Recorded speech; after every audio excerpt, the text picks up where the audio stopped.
Dukungan sama dengan kelayakan plus kepantasan. Dukungan kelayakan dan kepantasan. Ada dua aspek penting yang menyebabkan dukungan berdatangan untuk pemerintah sementara United Liberation Movement for West Papua (ULMWP) Provisional Government. Yang pertama ialah kelayakan dan kedua kepantasan, terkait dengan isu Papua Merdeka, perjuangan Papua Merdeka, para tokoh Papua Merdeka, dan organisasi Papua Merdeka. Kita berbicara tentang dua faktor, yaitu pertama faktor isu atau case atau agenda, atau kampanye Papua Merdeka. Yang kedua ialah faktor orang atau organisasi yang memperjuangkan isu atau agenda atau kampanye dimaksud. Ada dua pertanyaan di sini.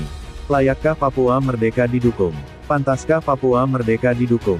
Dari dua pertanyaan ini maka muncul pertanyaan tambahan. 3. Siapa yang bertanggung jawab melayakkan dan mempantaskan? Apakah Papua Merdeka layak didukung? Kita perlu mencatat dengan jujur dan logis bahwa kelayakan sebuah perjuangan untuk didukung ditentukan oleh sejumlah aspek. Aspek yang pertama dan terutama ialah dari sisi visi dan misi yang harus jelas dari awal, disusul tujuan dan sasaran dari perjuangan dimaksud. Kalau visi dan misi kita hanya sekedar orang Indonesia ras Melayu keluar dari tanah Papua ras Melanesia, maka apakah dalil ini dianggap layak oleh bangsa-bangsa di dunia?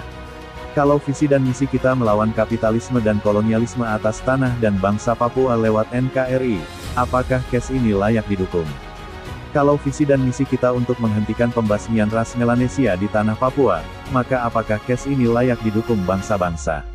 Kalau visi dan misi kita memberikan solusi kepada pemanasan global dan perubahan iklim bumi, apakah case ini patut mendapatkan perhatian dunia? Dengan dasar pertanyaan seperti ini, maka kita perlu juga membedakan siapa yang akan menganggap layak dan siapa yang tidak memperdulikannya. Kelayakan kita tergantung kepada siapa yang kita dekati dan memintakan dukungan. Sekarang dari sisi kelayakan Papua Merdeka secara organisasi, apakah organisasi Papua Merdeka layak didukung oleh masyarakat internasional di era post-postmodern ini? Perjuangan Papua Merdeka dimulai sejak era postmodern, yaitu tahun 1960-an. Dan kita berada di era post-postmodern.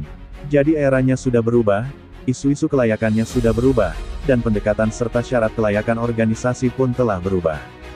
Dunia berubah, semuanya telah berubah. Generasi pejuang Papua Merdeka hari ini diperhadapkan dengan kelayakan organisasi yang memperjuangkan Papua Merdeka.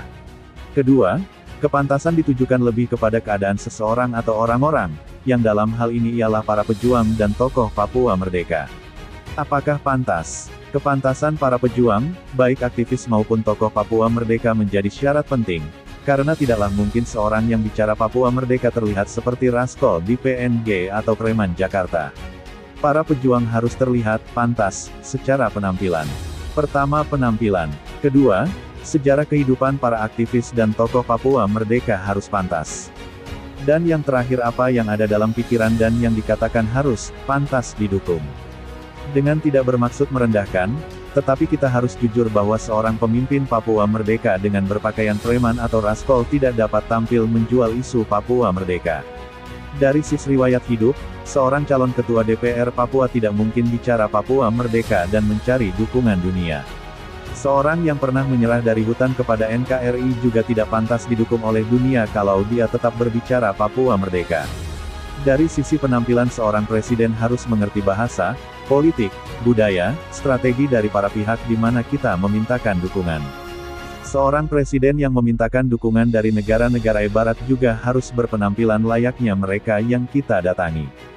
Kita tidak bisa tampil terus dalam busana-busana tradisional dan bicara tentang Papua Merdeka misalnya, karena kita akan memberikan kesan kuat bahwa kita